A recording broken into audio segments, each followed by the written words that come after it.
그리고 생각해야 될 것이 양심입니다. 전문가로서의 양심이죠. 양심은 전 두 가지가 있을 거라고 생각합니다.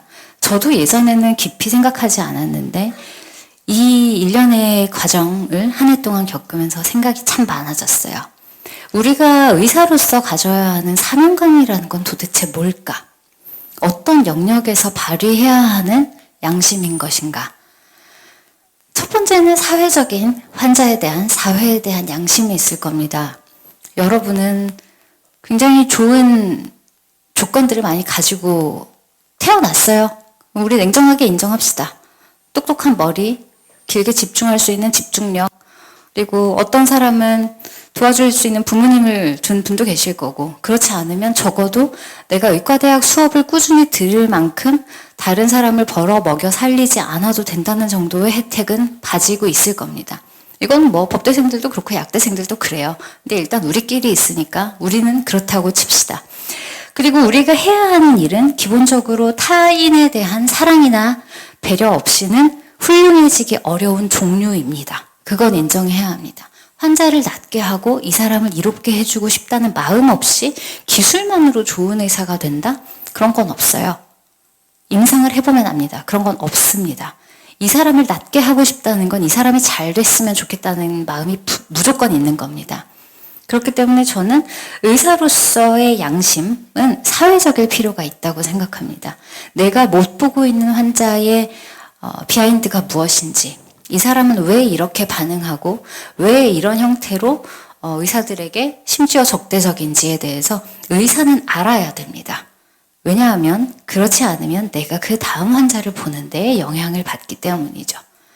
그래서 내가 인간에 대한 이해가 깊어지고 사회에 대한 이해가 깊어지면 배려를 안 하고 싶어도 자동으로 하게 됩니다. 그래서 저는 여러분들이 사회적인 전문가로서의 양심을 지키기 위해서 지금 인문학적인 소양을 많이 쌓고 의사가 아닌 친구들을 최대한 많이 만났으면 좋겠습니다. 생각보다 의사들의 정신연령은 한 23세 정도에 머물러 있습니다.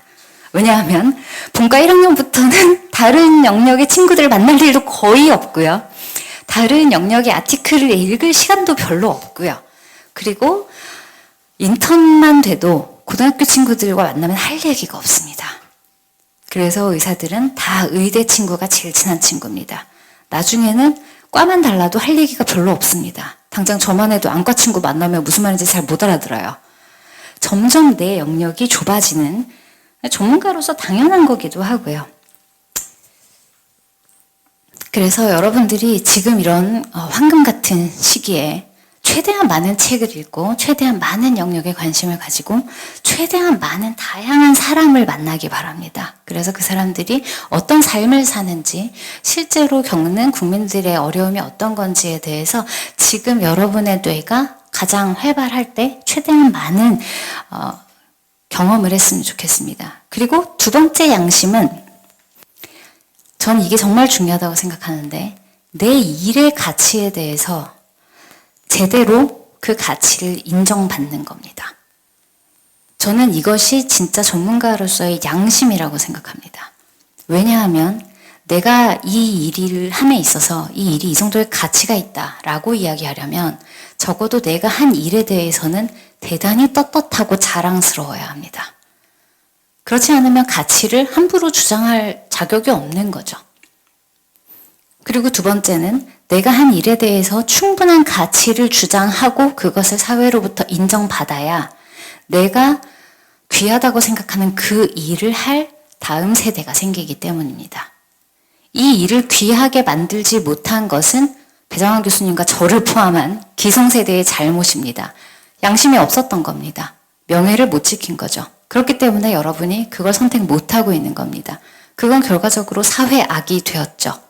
그렇기 때문에 여러분은 여러분이 하고 있는 일, 하게 될 일에 대해서 정당한 가치를 지불하라고 사회에 요청하셔야 됩니다. 그것이 여러분이 귀하게 여기는 일을 미래에도 남길 수 있는 전문가로서의 양심이라고 저는 생각합니다. 그리고 이거는 마지막으로 제가 이제 부탁드리고 싶은 게 몇 가지가 있어요. 여기 의대생들이 거의 많으시죠?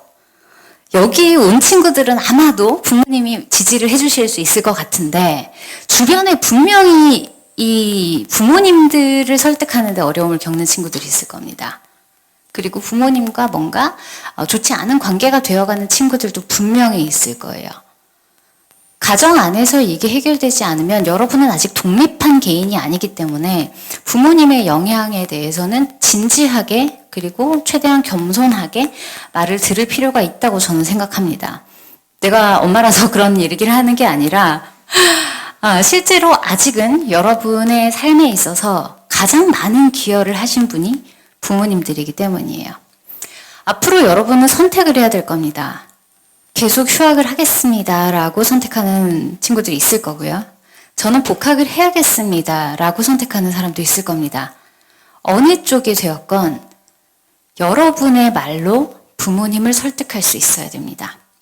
이주영이 나오는 유튜브, 배정환 교수님이 나오는 유튜브, 미국 이주영이 나오는 유튜브 이런 거 공유하지 말고 내 자식의 말로 부모님이 설득되셔야 되고 내 자식의 삶으로 안심을 하셔야 됩니다.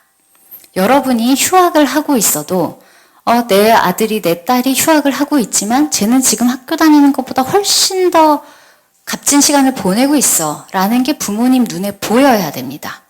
그리고 이러다가 만약에 정말 의대 그냥 때려치고 안 할래요 라는 선택을 하게 돼도 그래 너는 하는 거 보니 의대 굳이 안 맞춰도 되겠더라는 확신을 여러분이 삶으로 드릴 수 있어야 됩니다. 만약에 그게 불가능한데 집이 경제적으로 어려워서 빨리 복학해야 된다. 내일 당장 복학하세요. 그거 보여드릴 자신 없고 계속 뭔가 빚을 지면서 가정 안에 분란을 일으켜야 되는 상황이다. 그러면 저는 이 휴학에는 의미가 없다고 생각합니다. 그렇기 때문에 저 그리고 배정환 교수님 나와서 말하는 여러 기성의사들이 있죠. 제일 무서운 건 내가 피리 부는 사나이가 되고 있을까 봐입니다. 여러분들이 여러 선택을 해야 하고 다양한 환경에 놓여 있을 텐데 만약에 흔들릴 때 저나 배정환 교수님이나 그 외에 누군가가 앞에 나가서 이 일의 정당성을 대신 주장해 줌으로써 여러분이 본인의 생각 없이 휩쓸려서 나의 의지가 크게 들어가지 않은 상태로 대중 속의 하나가 되면 제가 지금 잘못하고 있는 겁니다. 그런데 저는 저의 의지로 제가 옳다고 생각하는 이야기이기 때문에 할 수밖에 없거든요. 제가 피리 부는 사나이가 되지 않으려면 여러분 개인의 생각이 살아있어야 합니다. 그러려면 여러분의 말과 여러분의 삶이 스스로 당당하고 스스로 후회하지 않을 정도의 무게를 가지고 있어야 됩니다. 오늘 자리가 그런 걸 저는 촉진시키기 위한 자리라고 생각해요. 계획은 없지만 1년 더 들어 누워 라는 이야기를 하는 거였으면 저는 안 왔을 겁니다. 2024년 시작할 때 제가 소곤소곤을 돌면서 그 얘기를 했어요. 2024년을 돌아서 추억할 때 조규훈, 박민수를 욕하게 될 것 같으면 그냥 휴학이고 사직이고 하지 말라고. 2024년에 이런 일이 있었고 이런 대한민국 현대사회에 말도 안 되는 이 한 해를 겪으면서 내가 이 기회로 이렇게 성장했고 이렇게 도약했다는 무용담을 만들 수 있을 정도로 충실히 하루하루를 살아달라고 부탁했습니다. 그리고 그 중에 많은 선생님들이 저에게 그래서 여기에 취업을 했다. 나 이 공부를 했다고 응답을 주셨어요. 너무너무 고마웠습니다. 여러분이 2025년도 그렇기를 바랍니다. 지금 3월 초기 때문에 아마 신상의 변동이 있는 사람도 있을 것이고 정부는 올해도 믿을 수는 없을 겁니다. 이주영은 계속 떠들긴 하겠지만 갑자기 이준석이 대통령이 되지 않는 한 갑자기 힘이 생기기는 어려울 거예요. 여러분의 삶을 바꿀 수 있는 건 여러분뿐이고 그리고 그걸 가장 잘 도와줄 것은 여러분의 부모님입니다. 그리고 마지막에 배정환 교수님께서 멘토를 찾아라 말씀하셨죠. 그런데 솔직히 말씀드리면 잘 생각 안 나죠. 근데 제가 해봐서 압니다. 멘토는 찾는 게 아니라 만드는 겁니다. 교수님들은 다 그 자리에 계시고 사직하신 분도 계신 분도 그리고 고등학교 은사님들도 다 계실 거예요. 부모님의 친구 중에 누군가 계실 수도 있습니다. 아직 만나지도 않았지만 내가 언론에서 본 누군가일 수도 있습니다. 연락하세요. 찾아가세요. 지금 내가 힘든 게 뭐고 필요한 게 뭔지를 그 사람에게 얘기하십시오. 엄두가 안 날 겁니다. 그런데 기성세대 입장에서도 찾아오지 않는 사람에게 함부로 조언을 해주는 건 쉬운 일이 아닙니다. 원하지 않는 걸 말해주는 건 그냥 꼰대짓이죠. 조언이 아닌 거예요. 기성세대도 그 정도는 압니다. 그래서 나설 수 없고 그래서 먼저 설레발치지 않아야지 라고 생각하는 게 또 기성세대의 배려일 수도 있는 겁니다. 그렇기 때문에 오늘 집에 가시면 첫 번째로 부모님께 지금까지 믿어주셔서 감사하다고 꼭 말씀드렸으면 좋겠고, 두 번째로는 내가 기대고 싶은, 내가 의지하고 싶은, 내가 배우고 싶은, 그래서 내가 잘된 걸 보여드리고 싶은 은사님을 만들어 보세요. 연락해서 인사드리고 이렇게 지내고 있다고 뜬금없지만 딱 5분 제한을 두고 전화 한 통만 걸어보십시오. 그 다음부터 정말 많은 게 바뀌는 경험을 할 수 있을 겁니다. 사람은 원래 그렇습니다. 나에게 뭔가를 준 사람은 부담스러워요. 그런데 내가 누군가를 돕잖아요. 그 사람을 좋아하게 됩니다. 내가 이 사람을 왜 도왔는지에 대한 명분을 자기 스스로 만들기 때문이에요. 주변 사람들이 여러분을 돕게 만드십시오. 그러면 여러분의 인생이 달라질 겁니다. 오늘 긴 이야기 제가 너무 편한 자리라 막 이 얘기 저 얘기 한 것 같은데 정부에 대한 건 알아서 좀 걸러서 들으시고 앞으로도 저희는 비슷한 이야기 열심히 할 겁니다. 여러분의 2025년이 행복했으면 좋겠고 어떤 선택을 하건 저는 계속 여러분들을 응원하겠습니다. 제가 여기 사직 교수님이 한 분 계십니다. 제 이야기는 끝났고 제가 굉장히 개인적으로 존경하는 교수님이신데 대구의 계명대학교 동산병원의 신경과 교수님이셨고 지금 이제 며칠 전에 사직을 결국 하셔서 이제 오셨는데 이분이 사실 작년 한 해 동안 정말 많은 일을 하셨어요. 저에게 한 이틀에서 3일에 한 번씩 연락을 하셔서 내가 전공의들을 위해서 이걸 하고 싶은데 어떻게 생각하냐. 전공의들 너무 불쌍한데 밥을 사주고 싶다. 전공의들을 위한 굿즈를 만드는 건 어떻게 생각하냐.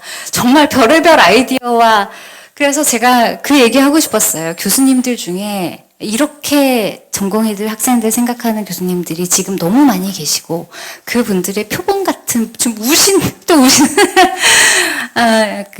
글쓰롱화 신화 관련된 의학 책을 쓰기도 하시고 또 영화 관련한 책을 쓰기도 하시고 베스트셀러 작가세요. 막 대만으로 번역돼서 출간이 되기도 했습니다. 그래서 유수연 교수님이시고 이 분도 아마 여러분의 좋은 멘토가 돼주실 겁니다. 한 번만 올라오시죠.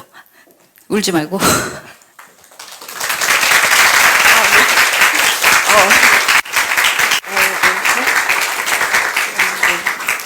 저도 40이 넘어가니까 약간 눈물샘이 약해져가지고 좀 그런 것 같은데, 예, 저는 계명대학교 동산병원에서 이제 신경과 교수를 하다가 이번에 이제 사직을 했는데요.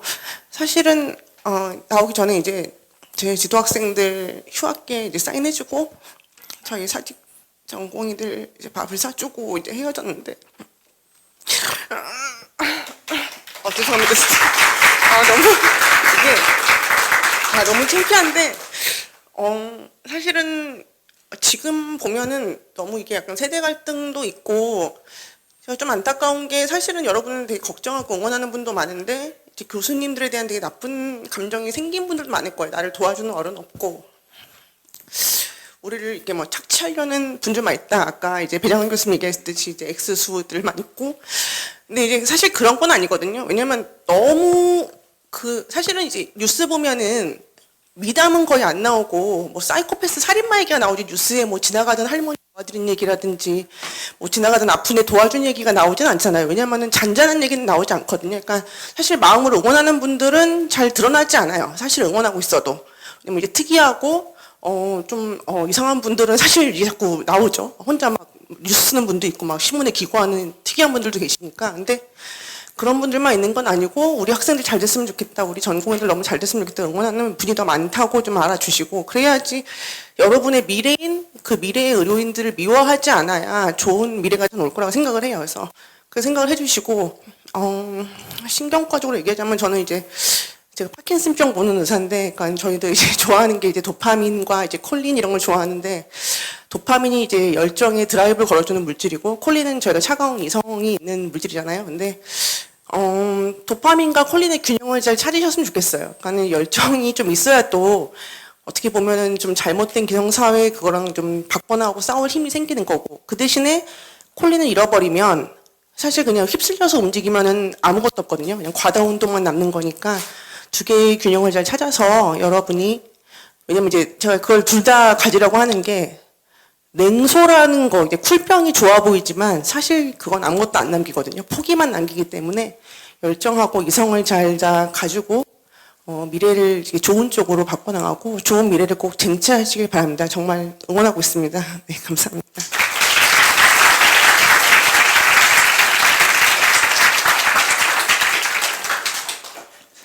이주영 의원님과 사직 교수님의 따뜻한 말씀 너무 감사드립니다.